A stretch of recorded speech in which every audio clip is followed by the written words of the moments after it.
as we all know that the RT reimbursement is a issue right now, and private schools are in a drastic need of funds to pay the salaries to the teachers.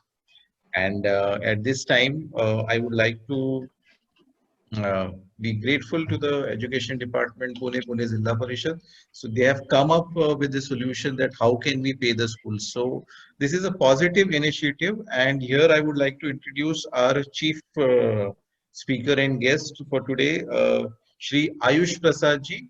He is the CEO, Pune Zilla Parishad. He was posted in Akola before, and to his introduction, I will not take more time, but to his introduction, I just wanted to say that when we asked him, ki, sir, introduce yourself or send a citation for you yourself, he just wrote 3 lines that I am Ayush Prasad, who is trying to bring transparency and predictability into the system of RT.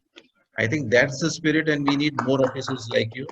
So I will hand it over to Ayush Prasad ji now. Thank you so much. So I'll just start my video also. So thank you so much for taking out time. So we are extremely delighted to have talking to all of you. And I also welcome Sri Sunil Kurade, the Education Officer for the District of Pune. There are about 900 odd schools in Pune that are taking students under Right to Education guidelines of the 2000 Act. And all these schools are providing admissions to a large number of students. And we are, after Mumbai, we are the second largest implementer of this act in the state of Maharashtra. So as part of that process, we would like to basically highlight a few things here and what we have actually done. So RT payments has been delayed in various districts for various reasons. But when I just reiterate what I was just saying, so when we joined about 2 months ago, then the problem of RT payment in Pune district came to my attention, and then we thought that we will have to do something to clear the payments. There was a lot of pressure to make a part payment of 50%, but then we decided that for greater transparency, we'll ensure that we'll either pay 100% or not. Can you still hear me? Yes, hello? sir, you're clear. Yes, you're so RT payments that we thought we'll do 100% or none at all. So we will be very clear about this, and whatever grants we have, we will just give it off as payments under the RT. Now, while making this payment, the background basically is that first the schools were not being inspected. So what we did was we got these schools inspected through various methods by sending our people. We found most of the schools were in place and most of them were in order. Some of them obviously had problems, and we gave necessary notices to such schools. And then it was about verification of documents. So to verify documents, especially in this difficult time of the lockdown, so that you can pay fees on time, we decided that we are going to be checking all the documents through by appointing special people from our other departments. So roughly 50 odd people from various departments participated in the checking of these documents. After that, we found that none of the schools, unfortunately, were in a position to receive the grants as per the GR. So then we came up with another thing, that then we spoke to the government and also found that what are the core requirements. If schools fulfill those core requirements, we can actually start paying. But unfortunately, the core requirements also were not met. So combination of these two, then we thought that let us at least put out the list for greater clarity, and then we'll ask the schools to fulfill these documentary needs so that we make these payments. And as and when we get these, and we want all schools to basically fulfill this in a very short period of a week. And if we get, say, about 100, 200, so we can start clearing payments from today itself. And we have also made a plan that we will call, we have given letters to the police commissioners of both Pimpri-Chinchwad and Pune city, as well as the SP Rural, that please give necessary passes so that school administrators can actually travel to Pune Zilla Parishad to submit the documents. And that will lead to a situation that the documents would be available with us so that we can verify on spot at least the availability of document, and the qualitative verification can be done on the back end. But the fact that the document has been submitted could be verified on spot.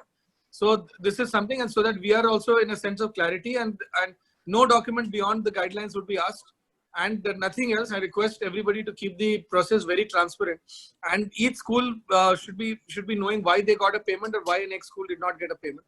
So this system that is what we have worked out. And we want to make this payment. I want to reiterate, we want to make this payment, but unfortunately, the situation has so arisen that we are not in a position to do so while following the guidelines.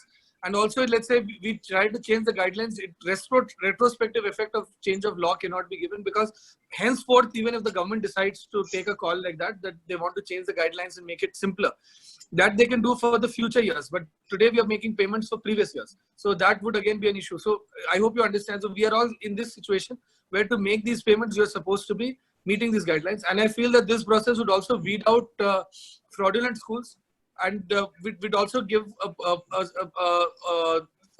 a necessary justice to schools that are genuinely working and in the spirit of the law that we are trying to implement. So this is my opening remarks. Now the document requirement and future plans, I request Mr. Kurade to please guide all the schools. Kurade sir, over to you. Tumi sanga. I'll be listening into this conversation, and I'll just pitch in towards the end to answer any doubts that people may have. Thank you, sir. Thank you. Everyone. So I, Rajiv Mandiratta, on behalf of Independent English Schools Association, welcome all the panelists, all the invitees, I should say, to address the schools which are present as a participant right now. So we have the esteemed panelists with us, Mr. Dinkar Temkar. He's a Joint Director, Primary Education, Maharashtra. He is also known as RT man for the Maharashtra government, and he has also facilitated the online RT admission. So I welcome Mr. Dinkar Temkar. Also we have Mr. Sunil Kurade. He is Education Officer, Primary Jilla Parishad, Pune. So he is always helpful in guiding the schools with the problems if they come up with. So not taking much of the time, I'll hand over the mic to Mr. Rajendra Singh. He's the working president of ISA. So over to you, Mr. Rajendra Singh. मला प्रश्न आधी पाठवलेले आहेत. It's over to you. So please start. सर्वांना नमस्कार. एक विशेष मोहीम IT 25% प्रवेशाची प्रतिपूर्ती करण्यासाठी आदरणीय आयुष प्रसाद साहेब CEO पुणे यांनी हाती घेतलेली होती. तत्पूर्वी या कार्यालयाने आपल्याकडून हे प्रस्ताव प्राप्त करून घेतलेले होते. यासाठी आपण पुण्यामध्ये 2 सेमिनार घेतले होते, पुणे, पिंपरी चिंचवड आणि ग्रामीण भागातील प्राचार्यांसाठी. आणि या संदर्भात प्रतिपूर्ती संदर्भात जे जे वेळोवेळी शासन निर्णय निर्गमित झालेले आहेत किंवा परिपत्रक video on this thing, so that there is introduction and yes, we are ready. So good afternoon to all of you. As we all know that the RT reimbursement is a issue right now, and schools, private schools, are in a drastic need of funds to pay the salaries to the teachers. And at this time, I would like to be grateful to the Education Department, Pune Zilla Parishad. So they have come up with the solution that how can we pay the schools. So this is a positive initiative, and here I would like to introduce our chief speaker and guest for today, Shri Ayush Prasad ji. He is the CEO, Pune Zilla Parishad. He was posted in Akola before, and to his introduction, I will not take more time, but to his introduction, I just wanted to say that when we asked him, ki, sir, introduce yourself or send a citation for you yourself, he just wrote 3 lines that I am Ayush Prasad, who is trying to bring transparency and predictability into the system of RT. I think that's the spirit, and we need more officers like you. So I will hand it over to Ayush Prasad ji now. Thank you so much. So I'll just start my video also. So thank you so much for taking out time. So we are extremely delighted to have talking to all of you. And I also welcome Sunil Kurade, the Education Officer for the District of Pune. There are about 900 odd schools in Pune that are taking students under Right to Education guidelines of the 2000 Act. And all these schools are providing admissions to a large number of students. And we are, after Mumbai, we are the second largest implementer of this act in the state of Maharashtra. So as part of that process, we would like to basically highlight a few things here and what we have actually done. So RT payments has been delayed in various districts for various reasons. But when I joined Pune about 2 months ago,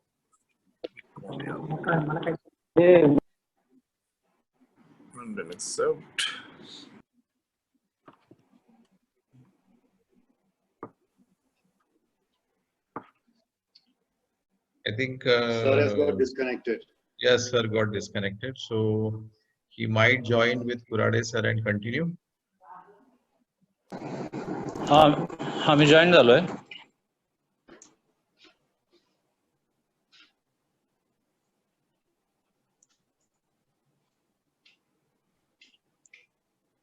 hello. Yeah, sorry. Yes, sir. Continue, please. I got disconnected. So I'll just reiterate what I was just saying. So when we joined about 2 months ago, then the problem of RT payment in Pune district came to my attention, and then we thought that we will have to do something to clear the payments. There was a lot of pressure to make a part payment of 50%, but then we decided that for greater transparency, we'll ensure that we'll either pay 100% or not. Can you still hear me? Yes, Hello? sir, you're clear. Yes, you're clear. RT payments that we thought we'll do 100% or none at all. So we'll be very clear about this, and whatever grants we have, we will just give it off as payments under the RT. Now, while making this payment, the background basically is that first the schools were not being inspected. So what we did was we got these schools inspected through various methods by sending our people. We found most of the schools were in place and most of them were in order. Some of them obviously had problems, and we gave necessary notices to such schools. And then it was about verification of documents. So to verify documents, especially in this difficult time of the lockdown, so that you can pay fees on time, we decided that we are going to be checking all the documents through by appointing special people from our other departments. So roughly 50 odd people from various departments participated in the checking of these documents. After that, we found that none of the schools, unfortunately, were in a position to receive the grants as per the GR. So then we came up with another thing, that then we spoke to the government and also found that what are the core requirements. If schools fulfill those core requirements, we can actually start paying. But unfortunately, the core requirements also were not met. So combination of these two, then we thought that let us at least put out the list for greater clarity, and then we'll ask the schools to fulfill these documentary needs so that we make these payments. And as and when we get these, and we want all schools to basically fulfill this in a very short period of a week. And if we get, say, about 100, 200, so we can start clearing payments from today itself. And we have also made a plan that we will call, we have given letters to the police commissioners of both Pimpri-Chinchwad and Pune city, as well as the SP Rural, that please give necessary passes so that school administrators can actually travel to Pune Zilla Parishad to submit the documents. And that will lead to a situation that the documents would be available with us so that we can verify on spot at least the availability of document, and the qualitative verification can be done on the back end. But the fact that the document has been submitted could be verified on spot. So this is something, and so that we are also in a sense of clarity, and no document beyond the guidelines would be asked, and nothing else. I request everybody to keep the process very transparent, and each school should be knowing why they got a payment or why a next school did not get a payment. So this system that is what we have worked out. And we want to make this payment. I want to reiterate, we want to make this payment, but unfortunately, the situation has so arisen that we are not in a position to do so while following the guidelines. And also, let's say we try to change the guidelines, retrospective effect of change of law cannot be given, because henceforth, even if the government decides to take a call like that they want to change the guidelines and make it simpler, that they can do for the future years. But today we are making payments for previous years. So that would again be an issue. So I hope you understand. So we are all in this situation where to make these payments, we are supposed to be meeting these guidelines. And I feel that this process would also weed out fraudulent schools, and we'd also give a necessary justice to schools that are genuinely working and in the spirit of the law that we are trying to implement. So this is my opening remarks. Now the document requirement and future plans, I request Mr. Kurade to please guide all the schools. Kurade sir, over to you. Tumhi sanga. I'll be listening into this conversation, and I'll just pitch in towards the end to answer any doubts that people may have. Thank you, sir. Thank you. Thank you sir. Rajeev ji. Hello. Thank you sir. Kurade साहेब, good afternoon. नमस्कार. नमस्कार Rajiv Hello. जी. नमस्कार Temkar sir. सरांचं तुमचं थोडंसं introduction करतील, मग आपण लगेच सुरू करू. Yeah. Good afternoon, everyone.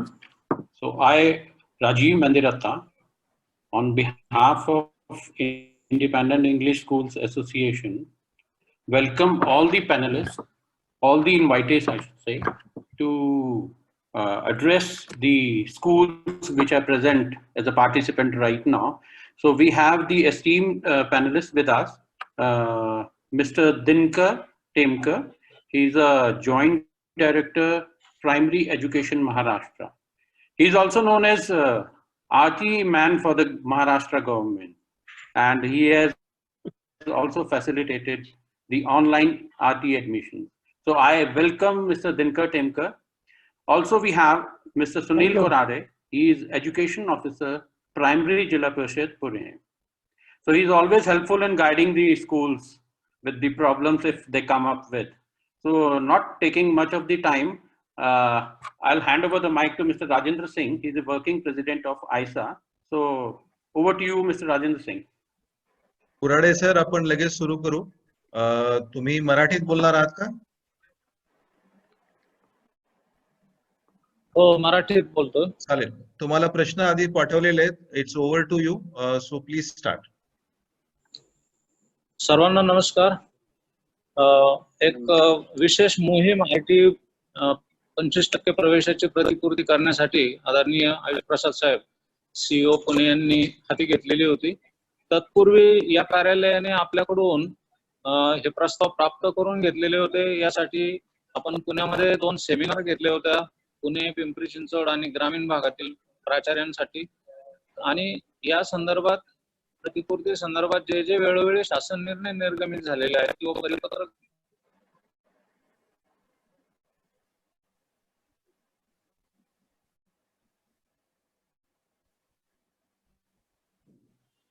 I feel it's a network निर्गमित झाले. इथं जे प्रस्ताव प्राप्त झाले, आपल्याला 17-18 पर्यंत 849 शाळांकडून प्रस्ताव अपेक्षित होते.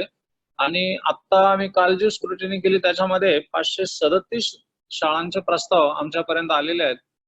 साहेबांनी खूप इनिशिएटिव्ह घेऊन सुरुवातीला सर्व जिल्हा परिषदचा स्टाफ एकत्र करून त्यांना ट्रेनिंग देऊन शाळांमध्ये पाठवलेलं होतं. फिजिकल व्हेरिफिकेशन करणं अपेक्षित होतं.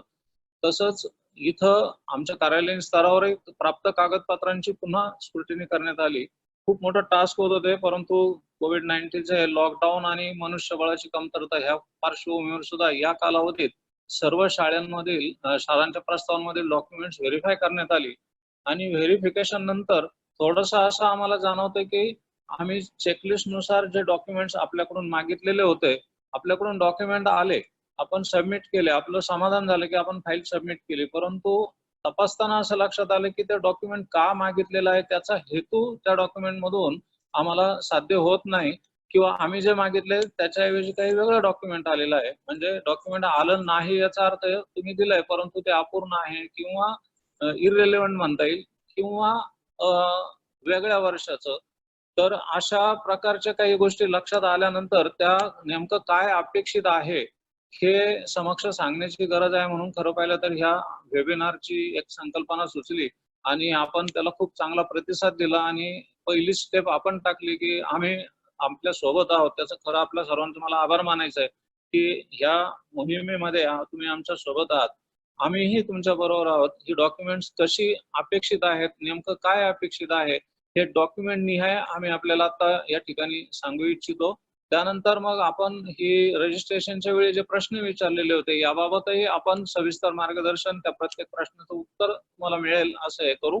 सुरुवातीला आमची काय अपेक्षा होती, का डॉक्युमेंट्स मागितलेत, म्हणजे आम्ही तर फाईल सबमिट केली होती परंतु ती पेंडिंग आहे किंवा ते डॉक्युमेंट नाही आहे असं समजलं जातं. तर शिक्षण विभागाशी संबंधित ही जी डॉक्युमेंट्स आहेत काही रेव्हेन्यूशी संबंधित आहेत किंवा काही इतर डिपार्टमेंटचे आहेत, आणि ते टेक्निकल डॉक्युमेंट्स नेमकी कशी पाहिजेत, आम्हाला कशी पाहिजेत हे सांगण्याची पुन्हा एकदा आपल्याला थोडीशी गरज निर्माण झाली आहे.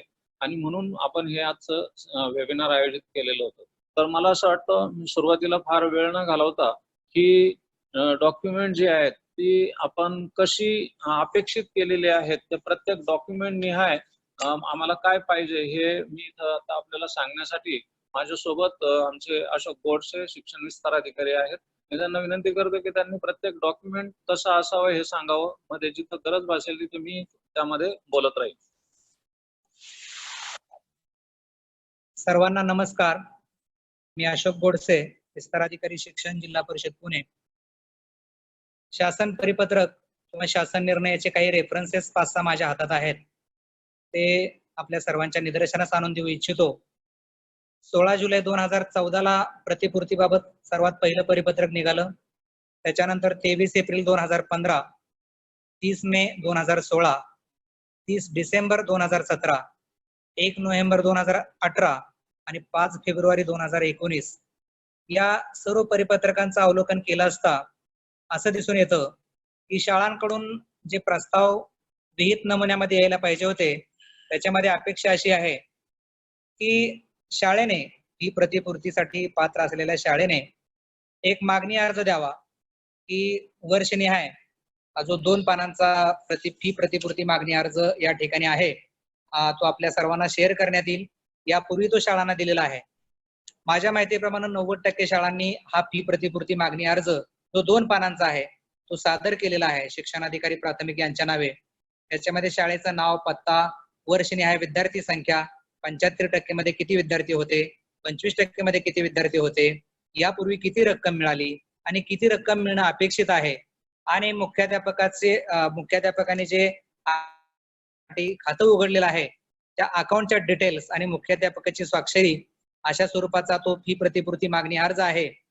तो बहुसंख्य शाळांनी दिलेला आहे, परंतु काही शाळांनी फक्त कव्हरिंग लेटर दिलेला आहे की त्या कव्हरिंग लेटरवरून त्या फी प्रतिपूर्तीचा अर्थ लावता येत नाही. त्यामुळं परिपूर्ण असा मागणी अर्ज या प्रस्तावासोबत असावा.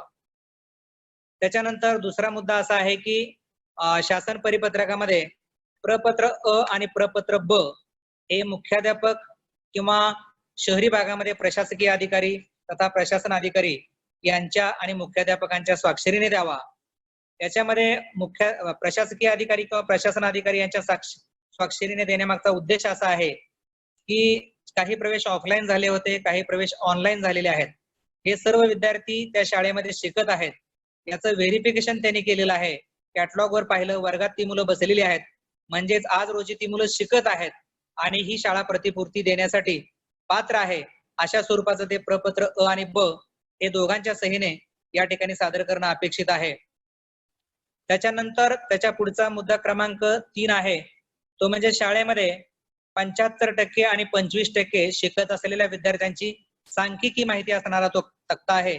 त्याच्यामध्ये इयत्ता पहिली, त्याच्यानंतर वर्षनिहाय 2012 पासून झालेल्या 75% विद्यार्थ्यांची संख्या, 25% विद्यार्थ्यांची संख्या आणि 75% प्रवेश झालेल्या विद्यार्थ्यांची फी प्रति विद्यार्थी किती असावी या स्वरूपाचा तो तक्ता आहे. या तक्त्यावर सुद्धा शाळेचे मुख्याध्यापक आणि प्रशासकीय अधिकारी तथा आमचे गट शिक्षण अधिकारी यांची स्वाक्षरी असणं अपेक्षित आहे. म्हणजे 2च कागदपत्र याच्यामध्ये अशी आहेत की त्याच्यावर आमचे प्रशासकीय अधिकारी तथा गट शिक्षण अधिकारी यांची स्वाक्षरी अपेक्षित आहे. ते म्हणजे प्रपत्र अ ब जे एकाच पानावर आहे आणि दुसरं म्हणजे 75% 25% प्रवेश. त्याच्यानंतरचा भाग आहे शाळेला मिळालेल्या प्रतिपूर्ती रकमेचे उपयोगिता प्रमाणपत्र. हे सुद्धा बहुसंख्य शाळांनी जोडलेलं आहे. त्याच्यामध्ये कुठेही फार मोठी तफावत वेगळेपणा आम्हाला जाणवलेला नाही. ज्या शाळांना जादा रक्कम गेलेली आहे त्याचा उल्लेख सुद्धा याच्यामध्ये आलेला आहे. याबाबत फारसं मी सांगू इच्छित नाही. उपयोगिता प्रमाणपत्र बऱ्यापैकी प्राप्त आहेत. त्याच्यानंतरचा मुद्दा आहे आरटी ची फी ज्या अकाउंटवर जमा झाली त्या पासबुकची ठळक छायांकित प्रत किंवा स्टेटमेंट. त्याच्या मागचा उद्देश असा आहे की तुम्ही उपयोगिता प्रमाणपत्रामध्ये नमूद केलेली रक्कम आणि पासबुकला तुमची एंट्री आलेली, आरटीजीएस झालेली असेल, एनईएफटी ने रक्कम आलेली असेल, ही रक्कम मॅच होती किंवा नाही हे पाहण्यासाठी या ठिकाणी आपण स्टेटमेंट मागितलेलं होतं. या ठिकाणी मी सांगू इच्छितो की आपण 2017-18 पर्यंतची 100% फी प्रतिपूर्ती देतो आहे. त्यामुळं 17-18 पर्यंतच्या पासबुकची प्रिंट किंवा ज्या पानावर आमची प्रतिपूर्ती रक्कम यापूर्वी जमा झालेली आहे आपल्या पासबुकवर त्या पानाची प्रत या ठिकाणी देणं अपेक्षित आहे. त्याचबरोबर या पासबुकच्या पहिल्या पानाची प्रत सुद्धा देणं अपेक्षित आहे, की जेणेकरून हे खातं कोणाच्या नावावर आहे हे आपल्याला कळेल. त्याच्या पुढचा एक मुद्दा आहे की जो प्रकर्षानं पाहणं आवश्यक आहे आणि बऱ्याच शाळांनी हा सादर केलेला नाही, तो म्हणजे शाळा सुरू असलेल्या जागेचा पुरावा. बऱ्याचशा शाळांनी टॅक्स भरलेल्याची पावती जोडली आहे किंवा 7/12 उतारा जोडलेला आहे, परंतु इथं आवर्जून आपल्या सर्वांना मी विनंती करू इच्छितो की जोपर्यंत आपण करारनामा, खरेदी खत, भाडे करार, बक्षीसपत्र हा मूळ दस्त पाहत नाही, तोपर्यंत ही जागा त्या संस्थेला किंवा शाळेला ही शासकीय स्वरूपाकडून शासनाकडून सवलतीच्या दरामध्ये मिळालेली आहे किंवा नाही हे समजून येत नाही.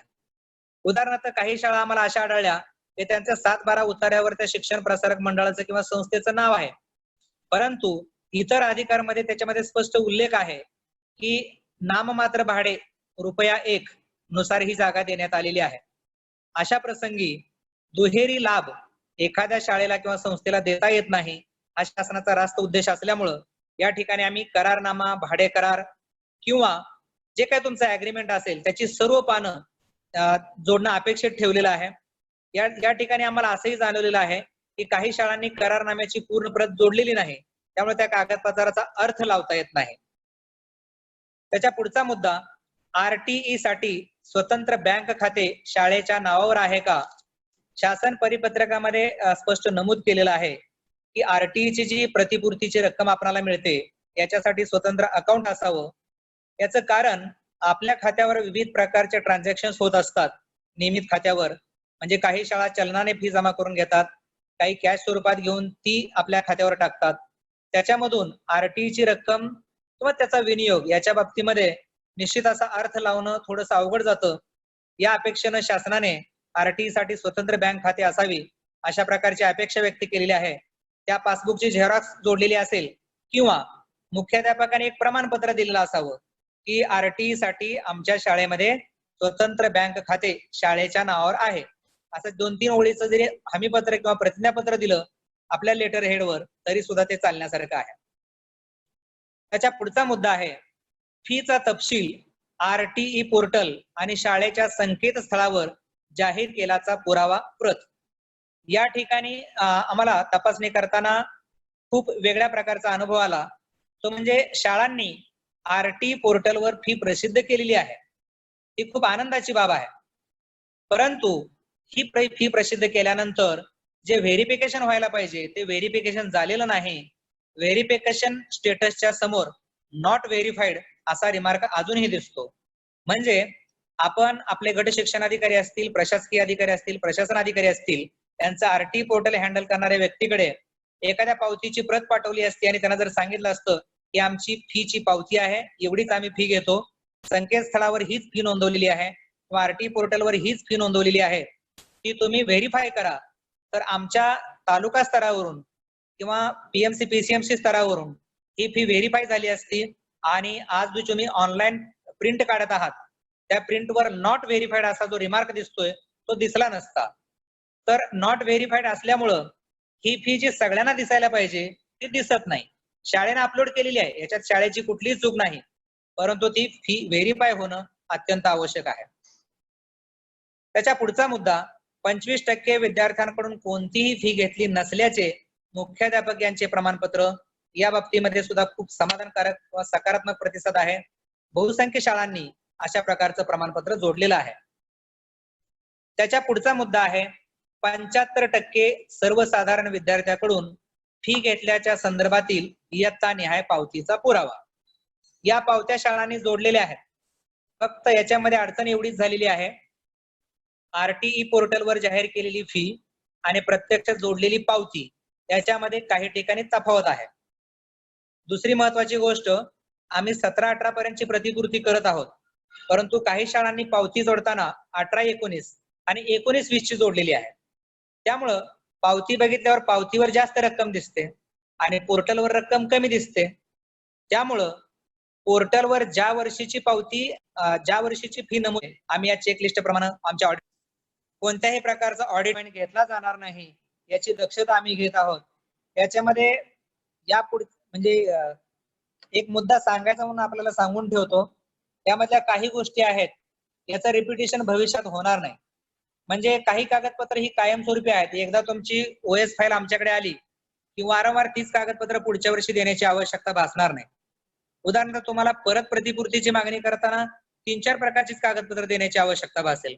साधारणतः प्रपत्र अ ब बदलणारा असतं, 75% 25% तपशील बदलणारा असतो, त्याच्यानंतर उपयोगिता प्रमाणपत्र बदलणारा असतं, त्याच्यानंतर विद्यार्थ्यांची पोर्टलवरची यादी बदलणारी असते आणि आधारची नोंदणी बदलणारी असते. ईपीटीचा ठराव बदलतो, ईपीटीचा ठराव बदलतो. म्हणजे एवढ्या ठराविक गोष्टी परत दिल्या की 18-19 पासून 100% फी प्रतिपूर्तीला कुठली अडचण येणार नाही. तुमचे नव्याने आलेले कागद ह्या जुन्या फाईलला जोडायचे आणि प्रतिपूर्ती सुलभपणे करायची.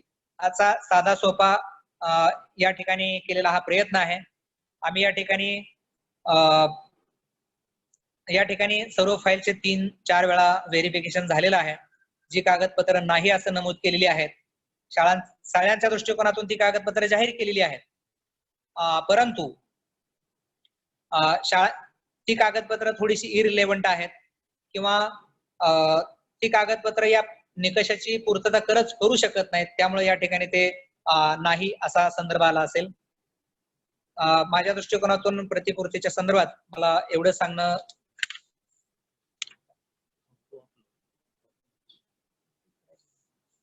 या ठिकाणी आणखी एक आपल्याला सांगू इच्छितो की आपल्या प्रश्नावलीमध्ये एक प्रश्न आला होता, हाऊ टू अपलोड डॉक्युमेंट्स.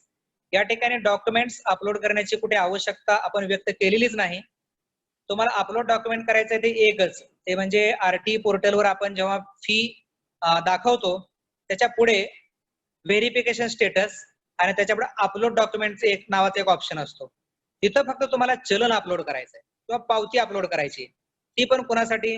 आमचे गट शिक्षण अधिकारी किंवा प्रशासकीय अधिकारी, प्रशासन अधिकारी जे आरटी पोर्टलचं हँडल करतात त्यांना ते कळावं की इकडे पोर्टलवर दाखवलेली tuition fee, term fee, other fee बरोबर आहे, चलनावर पण तीच आहे. त्याने त्याला ओके म्हणावं किंवा व्हेरीफाईडचं बटन दाबावं. यासाठी थोडा एकच कागद अपलोड करायचा आहे. बाकी कुठलीही कागदपत्र आपल्याला अपलोड करायला सांगितलेली नाहीये. आरटी पोर्टलवर गेल्यानंतर आपल्याला हे डॉक्युमेंट अपलोड करण्याची त्या ठिकाणी सोय आहे. मोबाईलवर स्कॅन करा आणि त्या ठिकाणी ते डॉक्युमेंट सहज अपलोड होण्यासारखं आहे. सर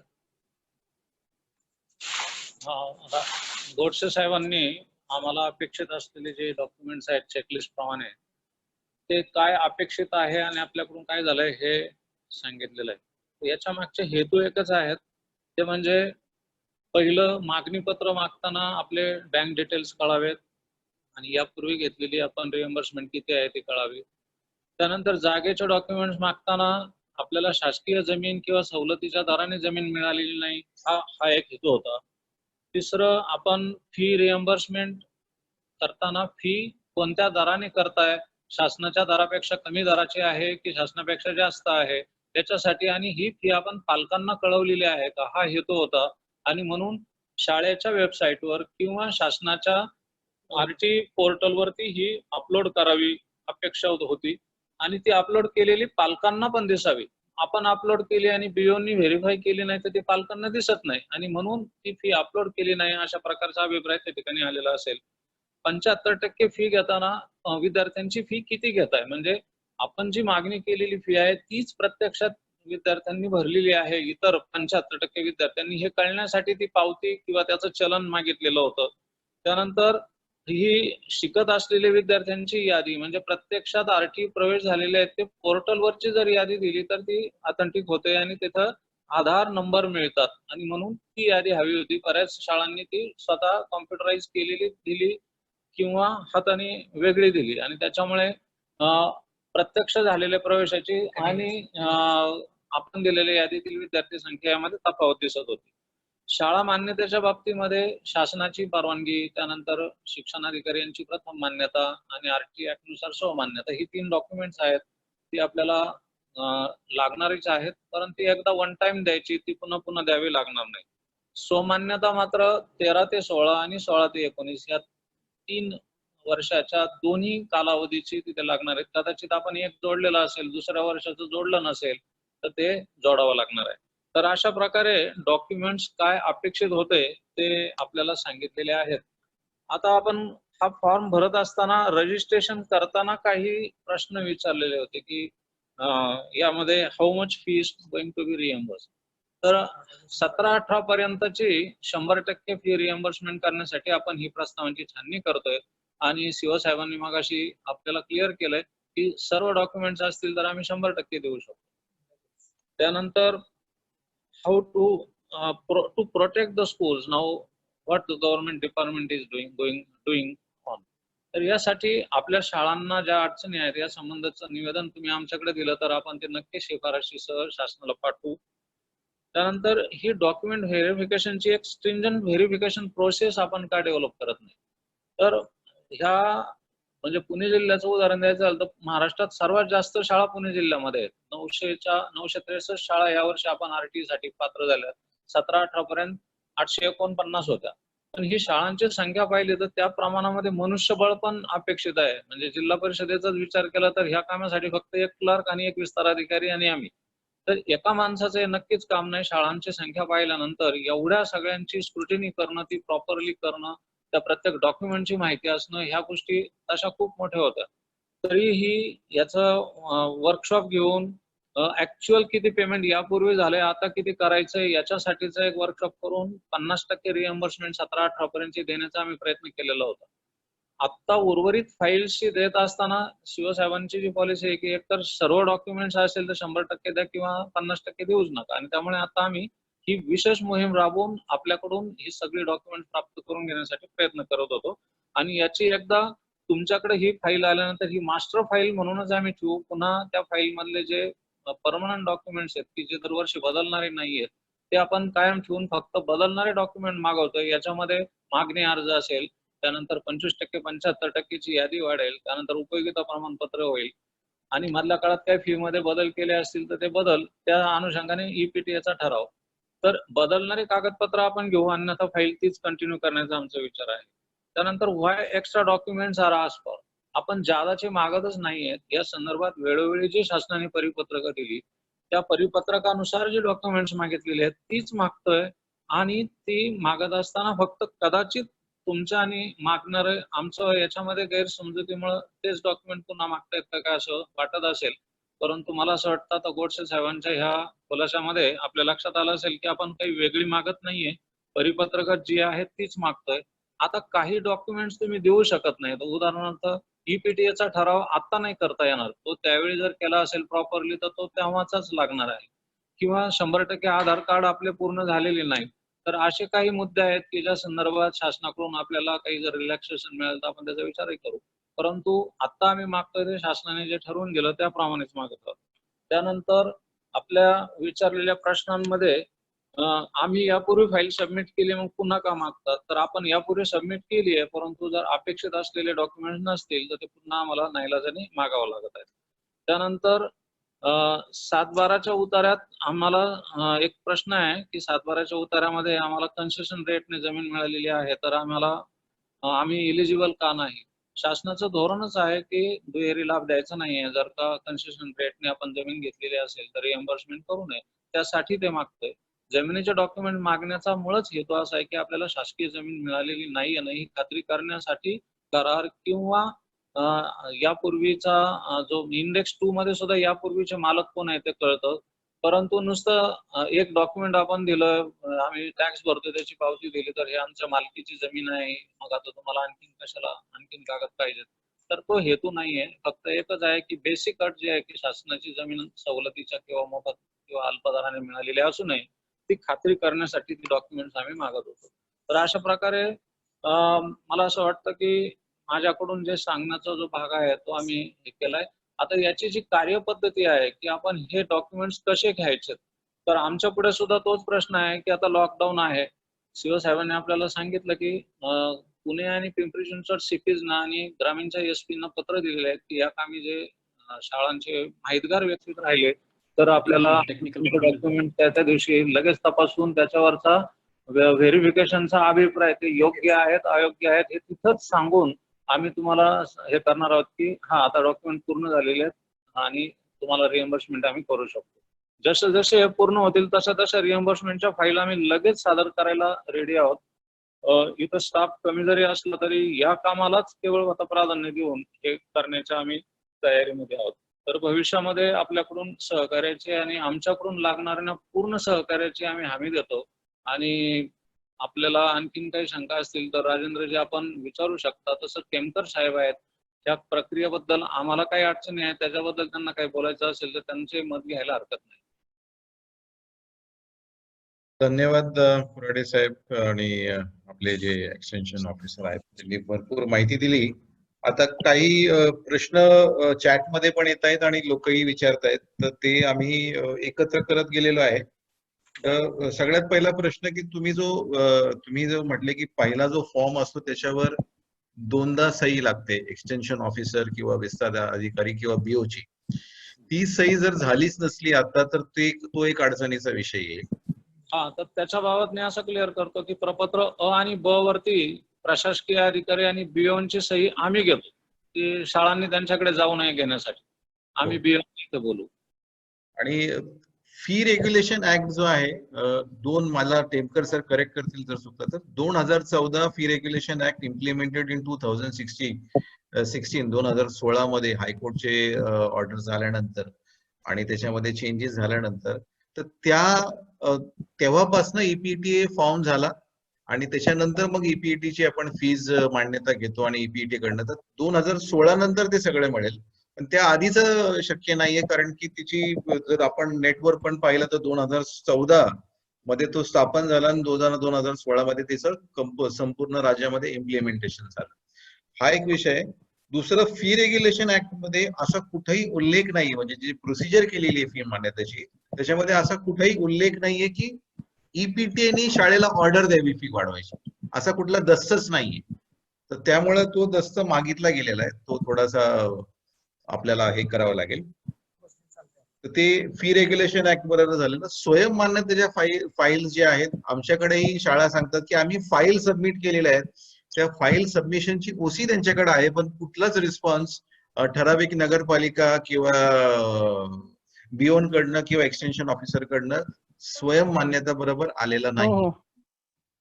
तर तो एक विषय आहे की स्वयं मान्यता जी आपण मागितलेली आहे. त्याच्यानंतर RT पोर्टलची जी कॅपॅसिटी आहे डॉक्युमेंट सबमिट करायची ती फार लिमिटेड आहे. एवढे सगळे मागितलेले डॉक्युमेंट्स त्या कॅपॅसिटी मध्ये सबमिट होण्याची शक्यता नाहीये. त्यामुळे कदाचित ती कॅपॅसिटी वाढवली तर तिथं ती सबमिशन करता येईल. आता महत्वाचा प्रश्न की हे डॉक्युमेंट्स, जे काही डॉक्युमेंट्स पॉसिबल आहेत, शाळांनी जर त्याची तयारी केली तर लॉकडाऊनचाच प्रश्न नाहीये, पॅन्डेमिकचं पण सिच्युएशन आहे. तर दोन्ही बाजू बघा, कारण की शासनाचे जे कर्मचारी आहेत 5-10 ते 100 लोकांना भेटणार आहेत कदाचित रोज, त्याची एक काळजी. आणि दुसरी गोष्ट त्या व्यक्तीची पण कशी, म्हणजे थोडस रिस्क वाटते. त्यामुळं प्रायमरी ऑनलाईन काही करता येईल का, जर नाहीच करता आलं तर मग त्याच्याचा मार्ग काय, हा प्रश्न मला वाटतं सगळ्यांनाच आहे. प्रसाद साहेबांना पण आहे आणि कुराडे साहेबांना पण आहे.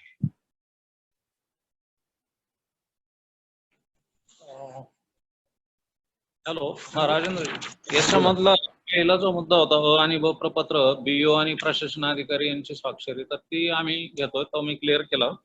EPETA ठरावाबाबत 2016 नंतरचेच EPETA ठराव आपण मागू शकतो त्या, आणि इव्हन आज रोजी पूर्वीचं कोणतेच मागू शकत नाही, कारण ते आता जाऊन करण्याचं डॉक्युमेंट नाहीये. याबाबत जर रिलॅक्सेशन मिळालं तर गरजेचं आहे आपल्याला. त्यानंतर स्वमान्यता फाईल जमा आहेत, परंतु जर का BO लेवलला किंवा प्रशासन अधिकारी लेवलला असतील तर त्या मात्र आपल्याला इकडे मागून घ्याव्या लागतील, कारण त्या फाईल इथं आल्याशिवाय त्याची ऑर्डर पण जनरेट करता येणार नाही. सायमल्टेनियसली आमच्या इथं आम्हाला ते पण काम करावं लागणार आहे आणि आम्ही ते करू. त्याच्यानंतर RT capacity upload to document, तर याच्या बाबतीमध्ये आत्ता कोणतंही डॉक्युमेंट अपलोड नाही करायचं. फक्त 75% विद्यार्थ्यांना जी फी चार्ज करतो त्याचं चलन किंवा रिसिट फक्त अपलोड करायची होती, तेवढी काळजी करण्याची गरज आहे. तुमचा आवाज थोडा कट झाला, मागं 2 वाक्य मला वाटतं हे झाले. हा बोला. चीफ RT पोर्टलवर काय म्हटले तुम्ही, जे हे करायचंय, अपलोड करायचंय? RT पोर्टलवर फक्त उर्वरित त्यांना जी फी चार्ज करतो त्याचं चलन किंवा पावती अपलोड करायची, याशिवाय कोणतं डॉक्युमेंट अपलोड बरं. कॅपॅसिटीचा प्रश्न नाहीये, तर ते छोटी आहे डॉक्युमेंट. आता आता आपण काही हा बोला बोला सर. ही म्हणजे प्रत्यक्ष जमा करून घेण्याची जी प्रोसिजर आहे त्याच्यामध्ये इथले कर्मचारी आणि शाळांच्या येणाऱ्या व्यक्ती या दोन्हींच्याही आरोग्याची आणि गरजेचं आहे, त्याच्यासाठी एक आपण काही करता येईल ते पाहूया. प्रसाद सर अगर इसमें सॉल्यूशन दे कि दो इश्यू है, एक तो लॉकडाउन में परमिशन स्कूल्स वाले आने का, आणि दूसरा इश्यू है कि 5 एम्प्लॉइज है, अगर 5 और 6 एम्प्लॉइज है जो 100 स्कूलों को मिलेंगे तो उनका भी एक रिस्क फॅक्टर आहे. याचा एक प्रश्न आता मला वाटतं प्रसाद सरांना आवाज जातोय की नाही हे बघितलं पाहिजे आपण. कदाचित त्यांनी तिकडं म्यूट केला असला माईक तर मग आपला आवाज जाणार नाहीये त्यांच्यापर्यंत.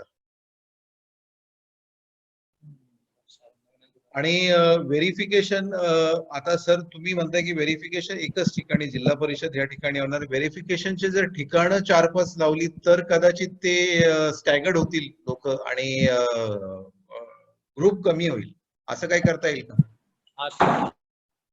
आयडिया चांगली आहे, परंतु यापूर्वीचा अनुभव जर पाहिला तर नेमकं प्रॉपर डॉक्युमेंट आपण ते न समजल्यामुळेच ही वेळ आली खरं पाहिलं तर. म्हणजे ब्लॉक लेवलला ज्या आपल्या कमिट्या होत्या त्यांनी जर प्रॉपर डॉक्युमेंट तिथेच येस नो केलं असतं तर आपल्याला इथपर्यंत हे पुन्हा परत करण्याची वेळ आली नसती. त्याच्यामुळे 4-5 ठिकाणी ब्लॉकची किंवा नगरपालिकेची माणसं हे करता येत नाहीयेत, आणि इथून पाठवण्यासाठी रिसोर्स पर्सन सारखी ती व्यक्ती असावी की इंडिपेंडेंटली ते काम तिथे जाऊन करू शकते.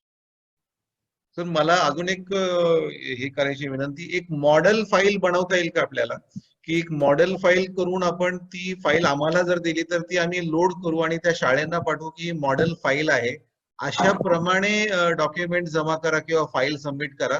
तर तो जो व्यक्ती येणार आहे आपल्याकडं तो पूर्ण डॉक्युमेंट्सच घेऊन येईल आणि आपलं काम थोडंसं इझी होईल. कारण की एक मॉडेल फाईल, जसं आपण एक मॉडेल आन्सर शीट देतो विद्यार्थ्यांना 10वीच्या, तशी ही आरटीची एक मॉडेल फाईल बनवली आणि ती मॉडेल फाईल सगळ्या शाळेंकडे पोहोचली गेली तर त्या पद्धतीने ते फाईल घेऊन येतील आणि आपलं काम त्यांचंही आणि आपलं काम सोपं होईल. हो, मॉडेल फाईल करता येईल. आयुष प्रसाद साहेब जॉईन झालेले आहेत, त्यांच्या पुढचे जे प्रश्न होते आपल्याला विचारायचे की इथल्या कर्मचाऱ्यांची आणि येणाऱ्या शाळेच्या कर्मचाऱ्यांची सुरक्षितता आणि 4-5 ठिकाणी असे डॉक्युमेंटरी अशा प्रकारची एक सूचना आलेली होती आणि मॉडेल फाईलची. तर मला असं वाटतं आवाज हे झाला तुमचं, शेवटचं वाक्य आलं नाही. सीओ साहेब आलेले आहेत आपले, हेच त्यांच्या पुढे आपण हे करू आणि साहेब काय म्हणतात पाहूया. चालेल चालेल. तर ते एका ठिकाणी शाळेचा येण्याचाही प्रश्न आहे आणि गर्दी होण्याची शक्यता जास्त आहे, दाट आहे. कारण की सुमारे 500 शाळा आहे, 5 दिवस आहे. 100 शाळा एका दिवसा पकडले तरी त्या टाइम स्पॅन मध्ये गर्दी होण्याची दाट शक्यता आहे. तर तो सेक्शन वाईज ते जर वाटले जवळच्या ठिकाणी आणि एक मॉडेल फाईल बनवून दिली आणि ती फाईल तपासण्यास काही शाळांनी आणि शिक्षकांनी जर मदत केली की अशा पद्धतीची फाईल असली तर ती फॉरवर्ड करावी, असा काहीतरी मार्ग काढता येईल का? Hello. Prasad sir, am I audible to you? Yes, sir. Yes, sir. Yes, sir. Can you see me? What has happened? We have discussed a lot of things. There are. So I was actually listening in with a low volume. What happened was there was some visitors who had come from the HDFC Bank, so I was just talking to them. So I was listening in with low volume. So I was also seeing the questions that were coming. So I hope everybody is satisfied with the answers or not. Yeah, there are few things still कि जो स्वयं मान्यता के लिए file डालना होता है वो file बहुत सारे स्कूलों ने डाली है लेकिन उसका कोई रिस्पांस नहीं आया, और स्वयं मान्यता का सर्टिफिकेट एक कंडीशन है इस फाइल में. और नहीं, मैं एक सेकंड कुराडे साहब ला विचारतो, स्वयं मान्यता वाला जो आहे विषय, ये कंडिशन मॅन्डेटरी कंडिशन आहे का फॉर फ्रॉम स्टेट गव्हर्नमेंटच्या जीआर मध्ये की आपण आपल्या स्तरावर वेव करू शकतो? नाही सर, गव्हर्नमेंटने दिलेली आहे आणि गव्हर्नमेंटने वेव केली तर केवळ शासनाची जी मूळ पुढे जाऊ शकतो. इथं Government- टेमकर बद्दल ते पण बोलू शकते या मुद्द्याबाबत. टेमकर सर. मी असं प्रस्तावित करत होतो गव्हर्नमेंटला का स्वयं मान्यता किंवा प्रथम मान्यता या दोन्हीपैकी एक असेल तरी ग्राह्य धरावं असा एक प्रस्ताव तयार केलेला आहे ऑलरेडी. शाळेला मान्यता किंवा एनओसी असेल शासनाची. तुम्ही या दोन्ही- साहेब एक काम करा, साहेब एक काम करा, ये जो तुम्ही प्रस्ताव तयार केलाय ना उसका एक अनसाइंड सॉफ्ट कॉपी मला पाठवून द्या. यदि मला बरोबर वाटलं तर मी आपल्या साईन से पाठवून देतो. Yes sir. ठीक आहे, माझे मी रिस्क घेतो, काय अडचण नाही. Thank you very much sir. और ईपीटी बट सर एक सेकंड सुनिए, I'll send you numbers of you may be in touch with honorable minister and ACS madam. yes through तो ये email. वाला विषय आप उनसे बात कर लीजिए. This is what I suggest, and I'll also send this. This will help schools across the state of Maharashtra. Okay, I will definitely. Or the Fee Regulation Act does not have in the processor of approving the fees, they do not have anything as parent giving an order, written order to the school, which is mentioned in the GR as Mr. Kurade was mentioning it. Is it mentioned in the GR? मतलब confirmed and it is mentioned in the GR. असं नाही की आपण कधी काय होतो की कधी आपल्याला वाटतो की असं लिहिलेलं आहे बट असं म्हणजे नसतो GR मध्ये. सर ईपीटीएचा ठराव मागण्याचा हेतू हा की त्यांनी ऍक्च्युअल किती फी ठरवलेली आहे की ज्याची रिएम्बर्समेंट ते आपल्याकडे मागतायत ती ईपीटी मध्ये कळते की हा ईपीटी आहे. नाही बरोबर, नाही सी बरोबर आहे, म्हणजे जस्टिफिकेशन मी विचारत नाही. मी फक्त हे विचारतोय की ऍक्च्युअली पॉलिसी मध्ये आहे, म्हणजे हा स्पेसिफिक लेटर अँड स्पिरिट मध्ये आहे की आपण कुठून इंटरप्रेट केला या काय असं झालंय. नाही आहे सर, शासन परिपत्रकात आहे. पण त्याच्यामध्ये सर माझा प्रश्न आहे की आदेश आहे का पालकांचा आदेश, कारण की असं फी रेग्युलेशन कायद्यामध्ये नाहीये. नाही साहेब, नहीं ऐका राजेंद्र जी, so if Kurade sahab is saying ki it is there in the GR, so maybe wording or a clarification on the GR could be sought from the government. Yes so ठीक आहे. rest of the त्याच्यामध्ये ईपीडीचा ठराव असं म्हटलंय आणि हा. त्याचा उद्देश असाच आहे का शासनाचे जे दर आहेत आणि शाळेची जी फी आहे यापैकी जे लेस आहे ती द्यायचं आपल्याला. म्हणून शाळेने जी फी निर्धारित केली आहे ही करेक्ट आहे की नाही, ईपीटीचे फी रेग्युलेशन ऍक्ट प्रमाणे आहे की नाही हे पाहण्यासाठी तो ठराव आवश्यक आहे. म्हणून ते रेझोल्युशन पाहिजे, म्हणजे जे आपण मीटिंग रेझोल्युशन घेतो ते पाहिजे, ऑर्डर नाही. ओके तिथेच इंटरप्रिटेशन थोड़ा चुकला असेल. प्रसाद साहब की अगर 500 स्कूल है, 500 स्कूल्स, इनको लॉकडाउन में इंदापुर से लेके घोड़ेगांव से जिला परिषद आना एक चैलेंज है. दूसरा चैलेंज है कि हमारे जो गवर्नमेंट एम्प्लॉयज है 5 और 6, इनको 100 लोगों से रोज अगर इंटरेक्ट करना तो एक रिस्क होता है. So is there other? We had thought about this. मैं बताता हूँ. Yeah, we have thought about this. See, the issue is now let's say I allow panchayat samitis to accept these documents. This is a logical thing. Or I ask people to send it online. ठीक है. Now let's say if I have to send it online, I can make a Google spreadsheet and उस पे आप upload करोगे and then आप post से hard copy तो भेजना पड़ेगा. अच्छा. Because signed hard copy हमको जरूरत पड़ेगी. तो post अभी बंद है. तो let's say you upload it online and we could do that. You know, we could actually do that. Or I allow panchayat samiti. But problem is कि फिर अगर कोई एक पंचायत समिति अटक गया तो उसके वजह से मैं तो what I thought was I'll increase the staff. Let's say अभी Monday कल परसों छुट्टी है, so let's say Monday onwards we start getting. Monday will not have much rush. Tuesday we'll have greater number. So I'll provide the staff and make them sit at a particular place, and it will be like a help desk sort of a system. The reason I'm saying is कि हम इसको इस तरह से कर रहे हैं because it simplifies it, standardizes it at a single point. कल मैं नहीं चाहता हूँ कि आप बोलो कि मैंने तो पंचायत समिति में दिया था, इन्होंने आगे नहीं भेजा. पंचायत समिति में वो जो क्लर्क जिसको बैठना था वो बैठा नहीं. This will be at our this thing, and if a staff has any doubt, he can immediately check with Mr. Kurade, and spot verification हो सकता है. And I was asking Mr. Kurade if we जैसे model answer sheets होता है 10th के लिए, वैसे एक model file बना के अगर आप हमको या स्कूल्स को दे दे तो टाइम और भी कम लगेगा because they will come completely prepared according to the model file given. End secondly हमारा जो 29 पेजेस का लेटर आया है उसमें स्कूल के बाजू में सीरीज है, नंबर है, जैसे रोल कॉल होता है बच्चों का, तो अगर वो नंबर के हिसाब से हम बुलाए स्पेसिफिक दिन तो भीड़ कम होने के चांसेस है और सेफ्टी भी बनी रहेगी. ये 2 सजेशंस थे. ठीक है, डन. कुराडे साहेब, एक मॉडेल फाईल जो साहेबांच्या म्हणणं आहे ना, मॉडेल फाईल तयार करता येईल तर करून घ्या, नाही तर कम से कम एक डॉक्युमेंट निहाय चेकलिस्ट मध्ये काय काय असावी म्हणजे मॅन्डेटरी. तो डॉक्युमेंटचा तो आहे, पण डॉक्युमेंटच्या आतमध्ये काय असावं, you can make a checklist. तो असं आपण 2 पेज का करू. आपण असं मॉडेल फाईल पण बनवू आणि चेकलिस्ट प्रमाणे डॉक्युमेंट मध्ये काय हवंय याचं वरती सर्क्युलर सारखं एक डिटेल शीट पण देऊया. आता फक्त प्रश्न एकच आहे. एक और आहे, आपण काय करू, मी तुम्हाला ना गुगल स्प्रेडशीट म्हणजे गुगल फॉर्म करण्यासाठी, because that is the easiest way to prepare a form. तुम्ही गुगल फॉर्म करण्यासाठी तुम्ही काम करा कुराडे साहेब, वो जो तुम्ही जो चेकलिस्ट तयार करणार आहे ना, वो चेकलिस्ट प्लीज तयार करून टाका आणि मी विनायकला सांगतो की गुगल फॉर्म करा आणि आपण स्कूल्सला ऑनलाईन संधी पण देऊ, पण त्यांना स्कॅन करून व्यवस्थित अपलोड करावं लागेल. हो, because right now the PCB, the CEO of the Pune I cantonment, just saw that message.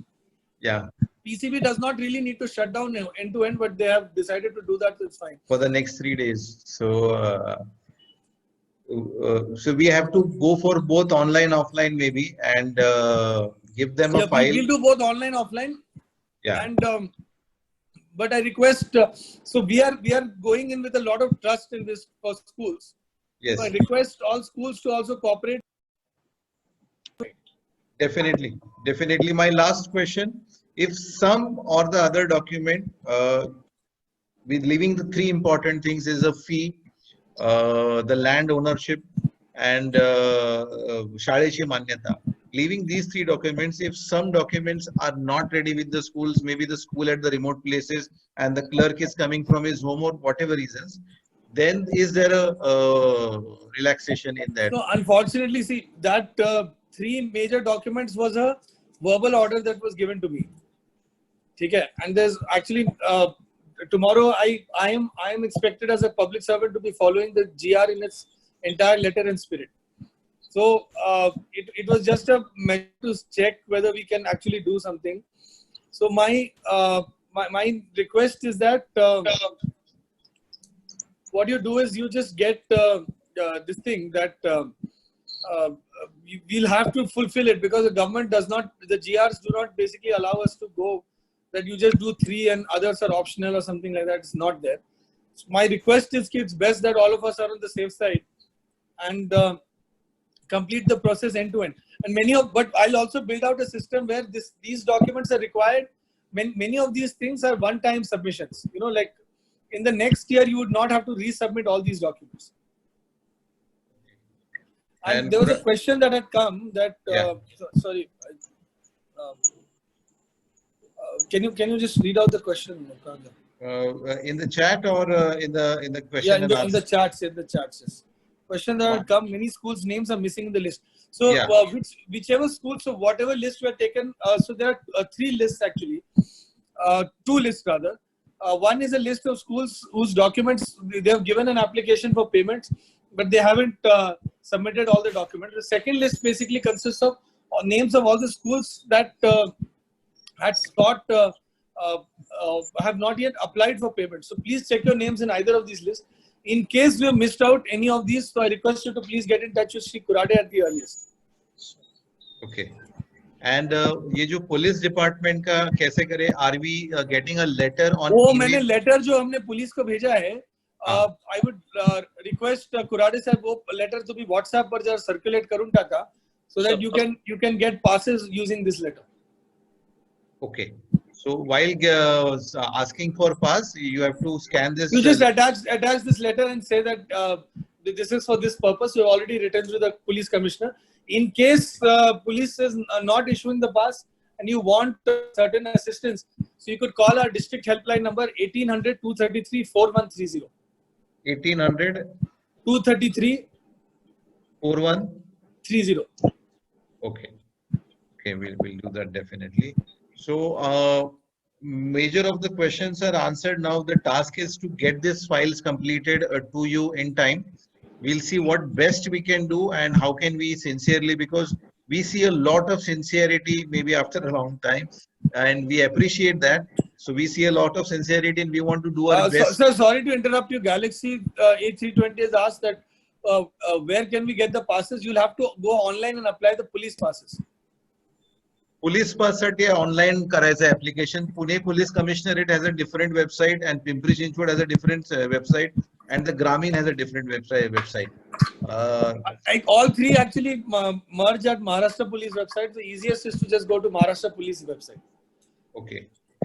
And Nilima Pal say madam Kurade साहेबांचा नंबर, कुराडे साहेब आपला नंबर सांगून द्या. इथं गोडसे सर पण आहेत. ऍक्च्युली त्यांच्याकडे फाईल्स असणार आहेत. तुमची फाईल आली आहे किंवा नाही आली तर ते व्हेरीफाय करून पण सांगू शकतील. त्याच्यामुळे गोडसे साहेबांचा नंबर देतो मी.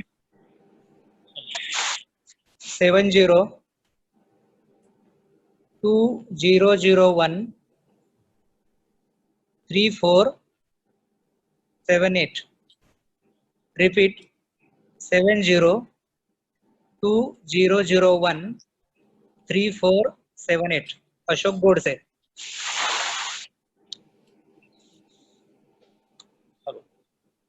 ठीक है. Thank you, Kurade sahab, Godse sahab. Thank any you other, very much, sir. We are any the other ones. doubts per se मेरे को अभी दिख नहीं रहा और doubts है क्या? There are. Chats में अभी They देख want the लेता हूँ master इसे. file. What They if the want the school is not reflecting in the list and we have submitted all the documents? Please get in touch with Kurade sahab and Godse sahab. Can you share all the three websites we will use accordingly? I request you to just Google pay Pune city police या COVID-19 Maharashtra police ऐसे करके आप search कीजिए, आपको directly mill जाएगा. covid19.mhpolice.com ऐसे करके website है. नमुना 2 रेशनसाठी वेळेला फाईल सबमिट केलेला आहे. आता ये सगळे होऊ शकतो. म्हणजे I think we have avoided that anybody has submitted a file and it's not reflected here. We have tried to avoid that to the maximum possible limit. But I suggest अगर फिर भी कुछ हुआ है तो please intimate us. We are ready to make necessary corrections if any. Thank you very much, sir, for your precious time and really working together at this crisis situation where school needs funds desperately to pay their salaries. So we are also. I just want to assure all schools that we are very positive about this. This is a very important social act, and we are very keen that it should be implemented in this right spirit, and people should get an opportunity for growth in their lives, and this is something that the various schools are providing to various people and various young children, in fact. So I request all schools that to do their bit, and we also hope to do our bit so that we can fulfill the promise that we look for in all these children. I'll also want to tell the schools that as a preventive measure, most of you would receive, I think all of you would receive a notice from our lawyer that we have filed a caveat. This was just a preventive measure so that our entire process does not get disrupted. And you please do not take it in any wrong manner. It is just a preventive measure that we have taken, that we have filed a caveat in the court that the process does not get disrupted. And also, we have also with an injunction that you will not remove any child from the school records, neither you will remove any teacher. So this is a caveat that we have filed. So I request that it should be taken in its right spirit, because this is just a preventive measure that we have undertaken. Another thing is, and another thing that you need to take is that we are here to help you, support you. So basic doubts, they will be there. We'll obviously take it in the most positive manner possible if you are a genuine school and doing good work. And I request you to clear each other's doubts, because the FAQs can become a thick book itself. So please clear each other's doubts. There are certain issues, they may not be a perfect answer also. Please refer to the GR, read the GR in greater depth, and we are all implementing the GR in its letter and spirit. Thank you very much again for your time, your precious time. I would just before closing that की स्वयं मान्यता 3 वर्ष आपण file टाकलेली ती मिळाली नाही. तर कुराडे सर म्हटले की त्या फाईल्स आपण मागवून घेऊन ती स्वयं मान्यता पण हातोहात क्लिअर करू. तर तो आणि टिमकर सरांनाही सांगितलं की तो प्रस्ताव आणि सर त्याचं उत्तर सरांनी दिलेलं आहे. तर सगळ्यांना ही विनंती आहे की आपले जे डॉक्युमेंट्स आहेत आता ही आपली वेळ आहे की आपण ते डॉक्युमेंट्स ट्रू स्पिरिट मध्ये GR च्या कंपाईल करायचे जे आपल्याकडे अवेलेबल आहेत, जे अवेलेबल होऊ शकतील अशा वेळेस, कारण की काही गोष्टी लॉकडाऊनच्या याच्यामध्ये नाही होणार, पण जे काही महत्वाचे documents to the true spirit of GR जे काही आहेत ते अवेलेबल करून सर आता ऑनलाईन आणि ऑफलाईन दोन्ही गोष्टी उपलब्ध करणार, त्याच्याबद्दल माहिती आपण लवकरच देऊ, डिपार्टमेंट कडनं येईल. आणि जसं आपण शेवटी म्हटलो की एक मॉडेल फाईल आणि चेकलिस्ट जर बनवली तर तशीच्या तशी फाईल शाळा सुरुवात करतील बनवायला. म्हणजे तुम्ही जेव्हा चेक कराल ऑनलाईन किंवा ऑफलाईन तेव्हा कमी वेळ जाईल असं मी म्हणतो आणि या ठिकाणी हे वेबिनार संपवतो. Thank you very much. Thank you so much sir, and I request कि I hope all schools will be okay कि ये जो आज डिस्कशन झाला है, वी कुड you could only upload it somewhere so that we can share it with other schools also who have Yes, not yes, joined sir. this webinar. Yes, So sir. We have because I think this recorded is all it. public information and there's nothing to be hidden, and we are here to basically support and implement the act in its letter and spirit, and implement the orders of the government in its letter and spirit. Yes, we have recorded it. We'll also send you a Yeah, link. I know it's been recorded, so I'm just saying that you could just share it with Yeah. all schools. We maybe put it up on YouTube also and put it out to all Yes, schools yes. so that all of us are on the same page. That is the sense of recording, because the list has around 500 schools and having 4 and 5 webinars again. So we thought of most of the information covered, and whatever 400 schools will send the link so they can understand of what is to be done and what is discussed and follow it. So that is, yeah, that is what. So thank you very much, sir. Temkar sir, आपला खूप धन्यवाद वेळ दिल्याबद्दल. आणि Kurade sir खूप खूप धन्यवाद सगळी माहिती दिल्याबद्दल. काही गोष्टी अपेक्षित आहेत ते आपण एकत्र कोऑर्डिनेट करून करूया. So thank you very much. Sir नक्की. थँक्यू. एक प्रश्न होता की कधीपासून व्हेरिफिकेशन सुरू करणार? आम्ही सुरू केलंय, 3 फाईल्स आलेल्या आहेत, काम चालू आहे आता. आणि ठीक आहे, ते कोऑर्डिनेशन करून त्या पद्धतीचं आपण इन्फॉर्मेशन आमच्या ग्रुपवर आम्ही टाकू आणि आपणही द्यालाच. Okay, sir. Thank you very much, sir. Thank you. Thank you for attending, all the attendees. I thank you for attending this. This was a very short time information to you, just posted yesterday, but we saw a tremendous response. There are people waiting. 100 people are already here. So thank you very much. It is our time, and we'll see that what we can do to relieve school at this juncture where there is a lot of crisis and financial crisis on the private schools. So thank you very much to all the panelists, Om Sharma, Rajiv ji, Asif Faki, and Sridhar Sainath. Thank you very much. Thank you, everybody. Thank you very much.